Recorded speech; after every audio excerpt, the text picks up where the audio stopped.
June 1940.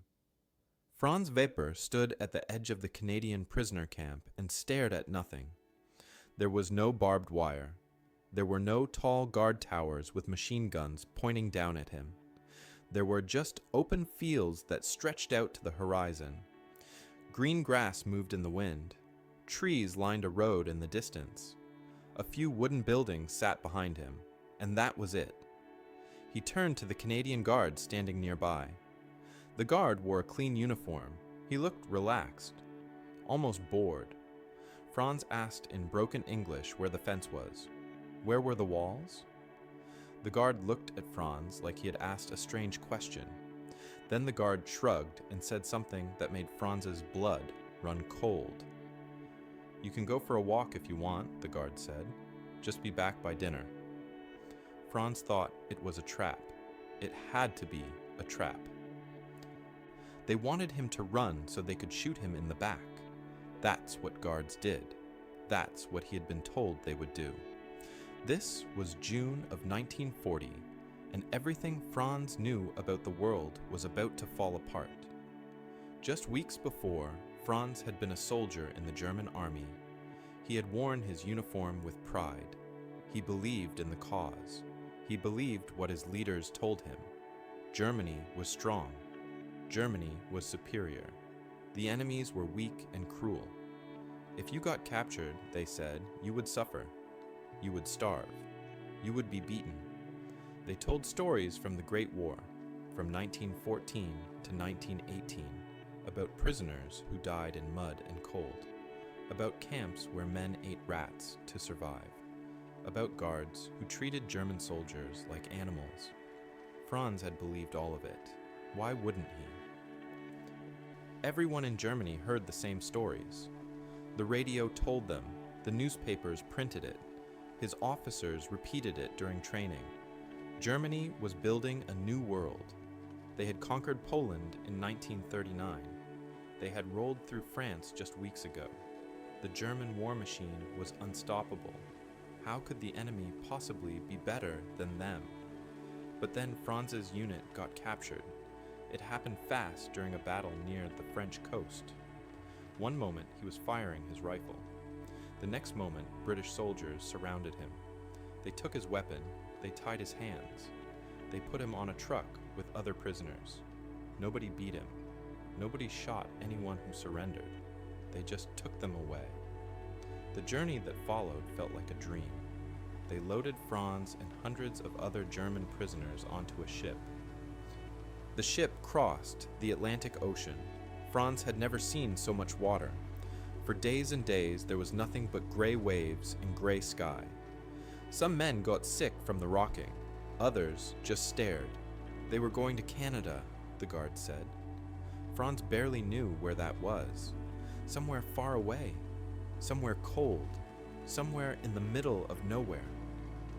When the ship finally docked, they put the prisoners on trains. These weren't cattle cars. They were real passenger trains with seats and windows. Franz pressed his face against the glass and watched Canada roll by. He saw forests that seemed to go on forever, trees taller than buildings, rivers as wide as roads, towns with clean streets and cars parked outside houses, farms with huge red barns and green fields full of crops. The train kept going, hour after hour, day after day. Franz started to understand something that frightened him. Canada was massive.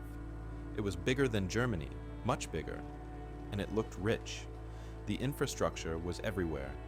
Power lines ran next to the tracks. Roads crossed under bridges. Factories sent smoke into the sky. Everything looked organized. Everything looked like it worked. Franz had been told that Germany had the best of everything. The best roads, the best factories, the best technology. But looking out that train window, he wasn't so sure anymore. This didn't look like a weak country. This didn't look like a place that was losing. The train finally stopped at a small town in Alberta. Lethbridge, someone said. The prisoners got off and guards marched them down a dirt road. Franz expected to see walls rising up in the distance. He expected to see guard towers with searchlights. He expected to see what a real prison camp looked like.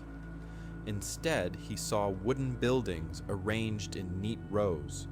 He saw a flagpole with a Canadian flag moving in the wind. He saw guards standing around talking to each other. And he saw that horrible, impossible thing. No fence, no wall, nothing to keep them in. Just open prairie land stretching away in every direction. The guards lined them up, and a Canadian officer spoke to them in German. The officer said they were now prisoners of war. They would follow rules. They would work if asked, but they would be treated fairly according to international law. Then the officer said something that made no sense. He said the camp had no fence because there was nowhere to run. They were 1,000 miles from Germany. If they tried to escape, they would die in the wilderness or freeze in the winter. It was safer to stay. Franz looked at the other prisoners. They all had the same confused look on their faces. Some men whispered to each other. Others just stared. One older soldier started laughing, but it wasn't a happy laugh. It was the laugh of a man who realized something terrible. The guards walked them to their barracks. Franz expected a dark, cold building with straw on the floor. Instead, he found a clean wooden structure with real beds. Each bed had 2 blankets. There were windows with glass. There was a stove in the middle for heat. There were shelves for personal items. It looked better than some German army barracks he had slept in. That first night, Franz lay in his bed and stared at the ceiling. Outside, he could hear the wind across the prairie. He could hear guards talking and laughing. He could hear nothing that sounded like a prison, and that scared him more than barbed wire ever could. The next morning, a bell rang at 6 o'clock. Franz got up, expecting the worst. In the German army, mornings meant cold water and hard bread. Sometimes there was weak coffee. Usually there was shouting. He shuffled outside with the other prisoners and followed them to a large building. The smell hit him before he walked through the door. Bacon. Real bacon frying in pans. Franz stopped walking. The man behind him bumped into his back. Franz barely noticed. He just stood there breathing in that smell. When was the last time he had bacon? His mouth started watering. His stomach made a noise. Inside the dining hall, Franz couldn't believe his eyes. Long tables filled the room. Canadian cooks stood behind a counter with huge pots and pans. Steam rose from everything. A cook waved the prisoners forward and started putting food on their plates. Scrambled eggs, 3 strips of bacon, 2 pieces of toast, real butter in little squares, a cup of coffee, sugar on the table, actual white sugar. Franz sat down and stared at his plate. This was more food than German soldiers got. This was more food than he had eaten in a single meal in months, maybe years. He picked up his fork and took a bite. The eggs were hot and fresh. The bacon was crispy. The toast had real butter that melted into the bread. He ate slowly at first, then faster, then he couldn't stop. Around him, other prisoners ate the same way. Some men had tears in their eyes. Nobody spoke. They just ate. Later, Franz found out they would get 3 meals like this every day. Lunch might be soup and sandwiches with meat and cheese. Dinner could be chicken or beef with potatoes and vegetables. Sometimes there was pie. On Sundays, they got extra portions. A guard told him each prisoner received about 3,000 calories per day. Franz didn't know exactly what that meant, but he knew it was a lot. Back in Germany, his mother's letters talked about food shortages, ration cards that didn't stretch far enough, bread made with sawdust mixed in. She was probably eating half what he ate now, maybe less. The second shock came that afternoon. A guard told Franz he could walk around the camp. Franz asked how far he could go. The guard pointed to a line of white stones about 200 feet past the last building. "Don't cross that line. the guard said. "Everything on this side is fine." Then the guard walked away. He didn't watch Franz. He didn't follow him. He just left. Franz walked slowly toward the edge of camp. His heart beat fast. This had to be a test. They wanted to see if he would try to escape. But when he reached the white stones, nothing happened. No alarm went off. No guards came running. He looked out at the prairie. Miles and miles of grass and sky. He could just walk into that. He could try to run, but where would he go? The guard was right. There was nothing out there but empty land. And even if he walked for days, he would still be in Canada, still thousands of miles from home. Over the next few weeks, Franz discovered even stranger things. Some prisoners got to work on local farms. Canadian farmers came to the camp and asked for workers. Guards picked men who seemed trustworthy and drove them out to the fields. The prisoners picked potatoes or gathered hay or fixed fences. The farmers gave them water and sometimes snacks. They treated the German prisoners like regular farm hands. At the end of each day, the farmers paid them 50 cents. The money went into special accounts in Switzerland that they could access after the war. One prisoner named Klaus came back from a farm and told an impossible story. The farmer had handed him a shotgun, a real gun with real shells. The farmer wanted Klaus to shoot gophers that were eating the crops. Klaus held that gun in his hands and realized he could have shot the farmer. He could have run, but he didn't. Where would he go? And besides, the farmer had given him cold lemonade and a ham sandwich for lunch. The farmer's wife had waved at him. Their kids played in the yard nearby. Klaus shot the gophers and gave the gun back at the end of the day. The farmer thanked him and said he could come back next week. Inside the camp, life got even more confusing. The Canadians set up a recreation hall with books and games. Someone donated a piano. Prisoners who knew how to play gave concerts. Other men formed a theater group. They practiced German plays and put on shows. The guards came to watch. Everyone clapped at the end. Franz went to one show and sat there in the dark listening to actors speak his language and perform a comedy. He laughed. Then he felt guilty for laughing. Then he felt confused about feeling guilty. There were sports too. The prisoners organized soccer teams. Different barracks played against each other. They made a league with standings and scores. Guards helped them mark out a proper field. Someone found real soccer balls. On Saturday afternoons, prisoners played matches while other prisoners cheered. It felt like being back in school. It felt normal. And that was the problem. How could prison feel normal? The medical care shocked Franz most of all. A prisoner named Joseph got a bad toothache. The pain got so bad he couldn't eat. Guards took him to the camp hospital. A real Canadian dentist looked at the tooth. The dentist said it needed to come out. They gave Joseph medicine so it wouldn't hurt. They pulled the tooth. They gave him more medicine for after. They didn't charge him anything. Joseph came back and told everyone the dental chair was newer than anything he had seen in Berlin. The tools were clean and shiny. The dentist was kind. Another prisoner broke his arm during a soccer game. They took him to the same hospital. A Canadian doctor set the bone and put on a cast. The doctor checked on him every few days. The arm healed perfectly. The prisoner said the hospital had X-ray machines and proper operating rooms.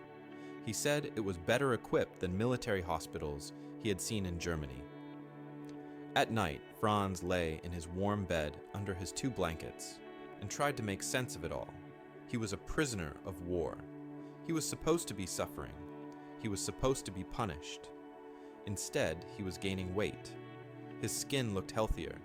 His teeth were getting fixed. He played soccer on Saturdays. He ate 3 hot meals a day.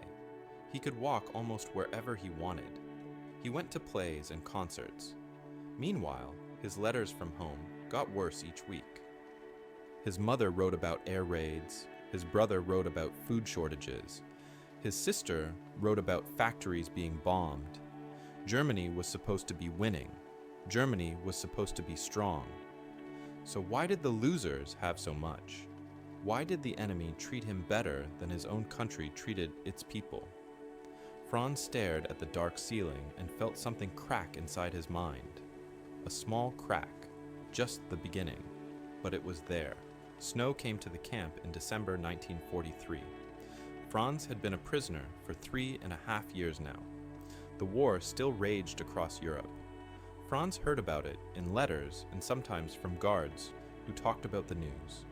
Germany was not winning anymore. The Russians were pushing back. American bombers filled the skies over German cities. But inside this camp in Lethbridge, Alberta, Franz lived in a different world. The cold bit hard that winter. Temperatures dropped below zero. Snow covered everything in white. But inside the barracks, stoves kept the rooms warm. Franz had 3 blankets now. He had a coat the Canadians gave him. He had wool socks. He was warmer than he had ever been during winter in the German army.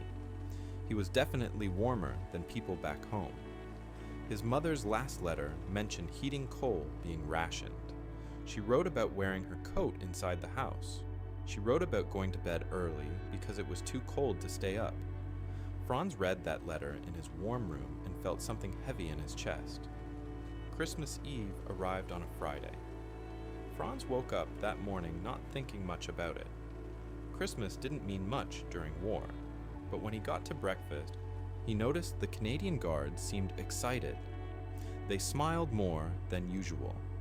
Some of them were decorating the dining hall. They hung paper chains in red and green. They put up a small tree in the corner. One guard hummed a Christmas song while he worked. The camp commander made an announcement at lunch. Tonight there would be a special Christmas dinner. Everyone would attend. There would be guests from town. Franz didn't know what that meant. He went back to his barracks and tried not to think about home. Tried not to think about Christmas 3 years ago when he was still in Germany, when his family was together, when the world made sense. That evening, guards came and told everyone to go to the dining hall. Franz walked through the snow with the other prisoners. The sun was setting. The sky turned orange and pink. His breath made clouds in the air. When he opened the door to the dining hall, warm air rushed over him. And the smell, oh, the smell, roasted meat, baked bread, something sweet, pine from the Christmas tree, candles burning. The tables were different tonight. Someone had put white cloths over them. Real plates sat at each spot instead of the metal trays. There were glasses for drinks, folded napkins. In the corner, the little Christmas tree had candles on it. Their light danced and flickered. Franz stood there, taking it all in. Other prisoners filed in around him. Everyone got quiet. Nobody knew what to think. Then the food came out. Canadian cooks brought huge platters to the tables. Roasted turkey, baked ham, mashed potatoes with butter melting on top, carrots and green beans, fresh bread rolls still hot from the oven, gravy in bowls, cranberry sauce dark and red.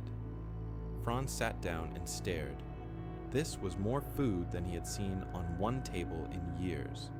This was a feast. This was the kind of meal rich people ate before the war, and they were giving it to prisoners. A guard poured something into Franz's glass. Beer, real beer. Not much, but real. Franz picked up his fork and knife. Around him, 300 German prisoners did the same. For a moment, nobody moved. Then someone started eating. Then everyone did. The room filled with the sounds of forks and knives on plates, of chewing, of glasses being set down, of men who had forgotten what a real meal tasted like. The turkey was perfect, juicy and tender. The ham had a sweet glaze on it. The potatoes were smooth and creamy. The vegetables were fresh, not from cans. The bread was soft inside with a crispy crust. Franz ate until his stomach hurt. Then he ate more. He couldn't stop. It felt wrong to stop. This might never happen again. After dinner, the door opened and cold air blew in. A group of people walked inside, Canadian people from the town, men and women and even some children. They carried boxes and bags. Franz tensed up. What was happening now? But the Canadians just smiled. They walked around the tables and handed out gifts. Small things: a bar of chocolate, a pack of cigarettes, a pair of warm socks, a book. One woman with gray hair stopped at Franz's place. She handed him a package wrapped in brown paper. "Merry Christmas," she said in English. Franz took it with shaking hands. He opened it slowly. Inside was a wool scarf, dark blue, handmade. Franz looked up at the woman. She smiled at him. Her eyes were kind. She patted his shoulder and moved on to the next prisoner. Franz held that scarf and felt something break inside him. This woman had spent time making this. She had knitted it with her own hands. For him, for a German soldier, for someone whose country was trying to kill her country's men, for the enemy, and she had made it with care. The stitches were even and tight. The wool was soft. It was a good scarf, a real gift. Someone started singing. A German prisoner with a strong voice, the words to Silent Night in German. Stille Nacht, Heilige Nacht. Other voices joined in, more and more until the whole room sang. Franz sang too. He hadn't sung in years. His voice cracked. Then something amazing happened. The Canadian Guard started singing. The same song, but in English. Silent Night, Holy Night. The townspeople sang too. Two languages mixing together. Two groups of people who were supposed to be enemies, singing the same song about the same night, about the same hope for peace. Franz looked around the room through wet eyes. At the German prisoners with full stomachs. At the Canadian guards with gentle faces. At the townspeople who brought gifts. At the Christmas tree with its candles. At the empty plates that had held more food than anyone back in Germany would see this year. And he understood something that made his whole world flip upside down. These people didn't hate him. They didn't want revenge. They pitied him. They felt sorry for him. They knew he had been lied to. They knew he came from a place that was falling apart. And instead of being cruel, they showed him what a real country looked like.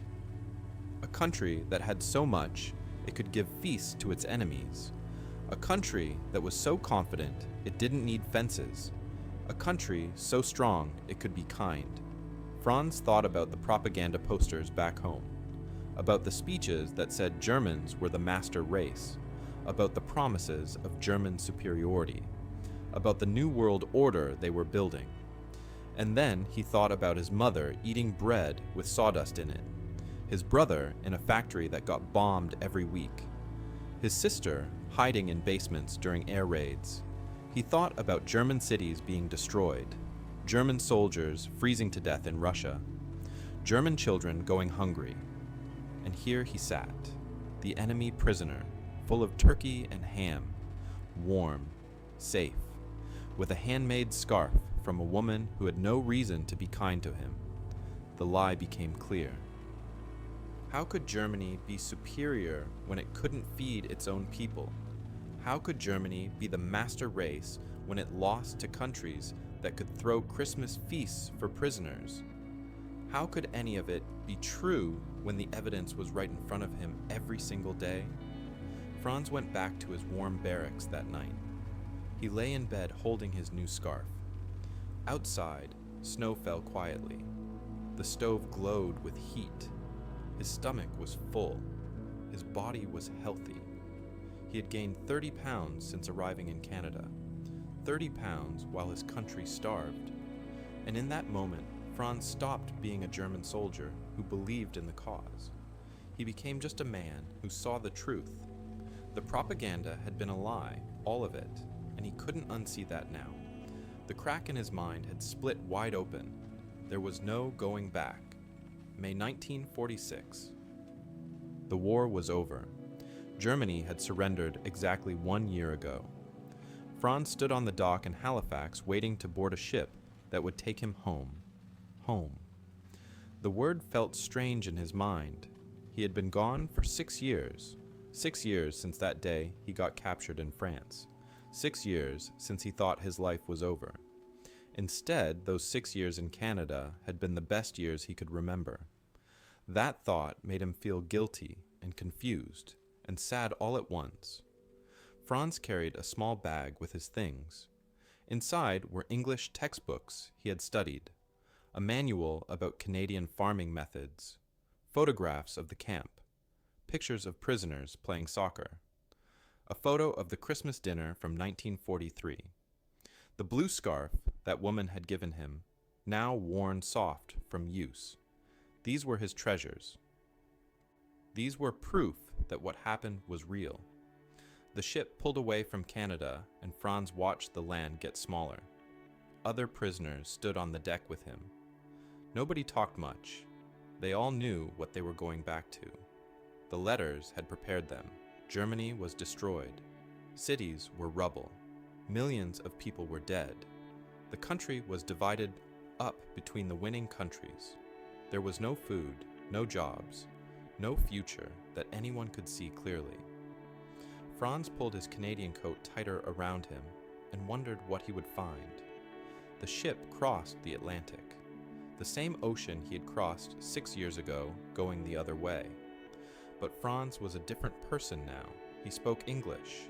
He knew how to fix tractors. He understood how democracies worked. He had seen what a country looked like when it treated people with dignity. He had learned that propaganda was just lies wrapped in a flag. The old Franz who believed in the cause was dead. This new Franz didn't know what he believed in anymore, except maybe kindness and truth and the importance of a good meal. The ship docked in Hamburg in early June. Franz walked down the ramp and stepped onto German soil for the first time in 6 years. The smell hit him first, smoke and dust and something rotten. Then he looked around and his heart sank. Hamburg wasn't a city anymore. It was a graveyard. Buildings stood like broken teeth. Whole blocks were just piles of bricks. People walked through the streets like ghosts. Thin people, dirty people, people with empty eyes.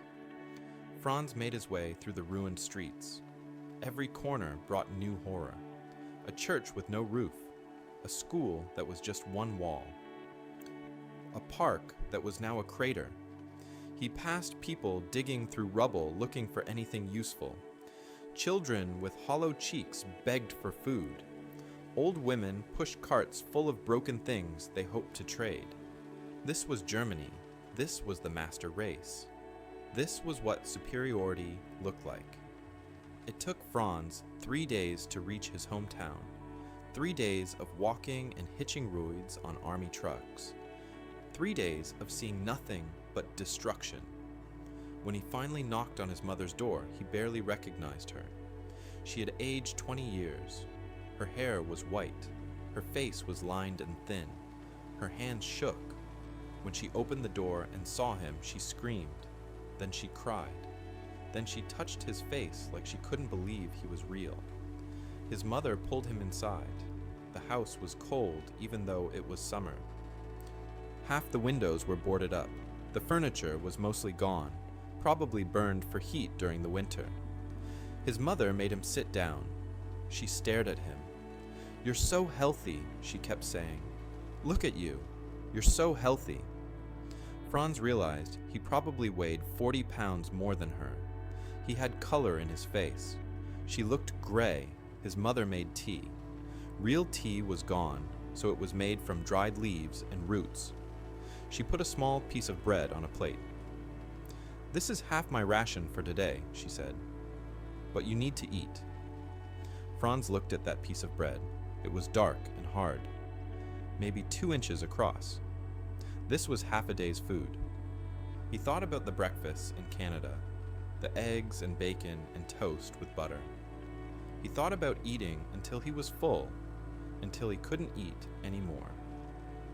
And here was his mother giving him half her bread. He couldn't eat it. He pushed it back to her. They argued. Finally, they split it. Neither piece was enough to stop the hunger. Over the next few days, Franz learned what life was like now.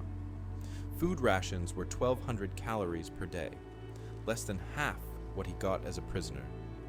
People stood in line for hours to get their bread and potatoes. The black market was the only place to get real food, but it cost more than anyone had. Franz's brother was dead, killed in Russia in 1944. His sister had survived, but her husband was gone. Nobody knew where, probably dead in a camp somewhere. People asked Franz about the prison camp. He tried to explain. He told them about the food, the warm barracks, the lack of fences, the Christmas dinner, the Canadian families who brought gifts.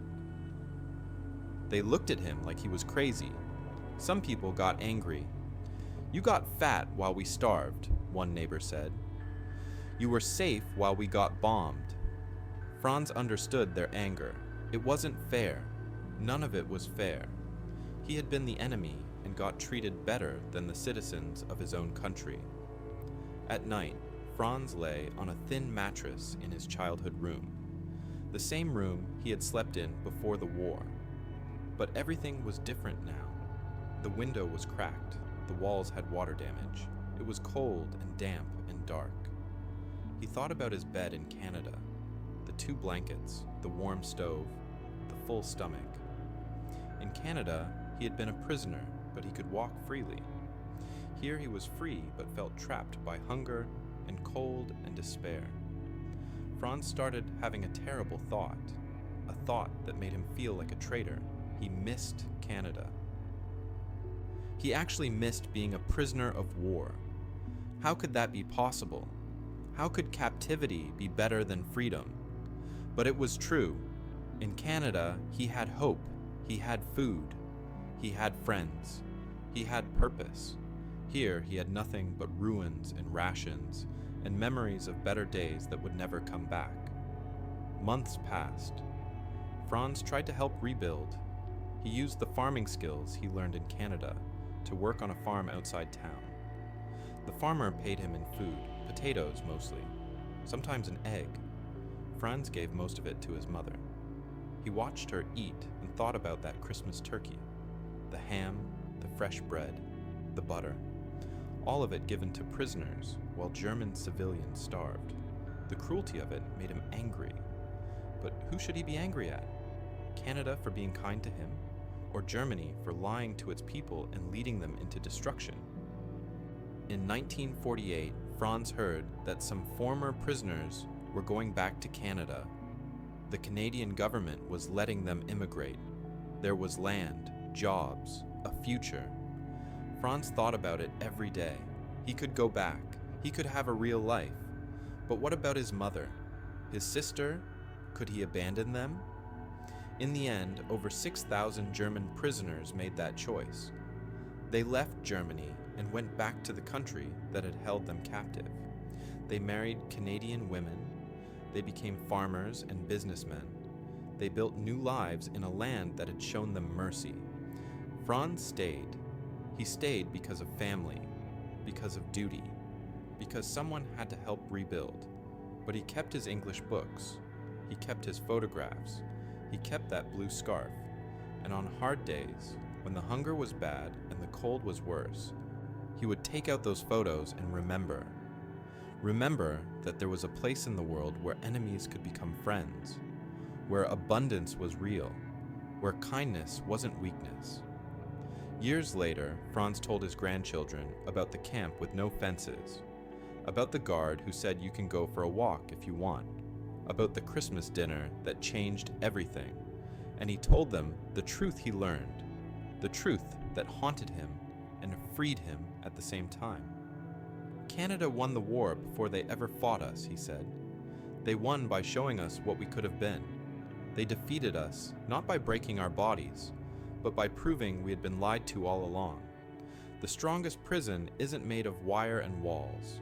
It's made of lies you believe about yourself and others. And the only way to escape is for someone to be kind enough to show you the truth. Franz lived until 1984. He never went back to Canada, but he never forgot it either. In his mind, he could still taste that Christmas turkey, still feel the warmth of that stove, still hear Silent Night sung in 2 languages, still see the face of that woman who gave him a scarf for no reason, except that it was Christmas and he was human, and that was enough. Sometimes the greatest weapon isn't violence, it's showing your enemy that they were wrong about you, and maybe, just maybe, wrong about everything.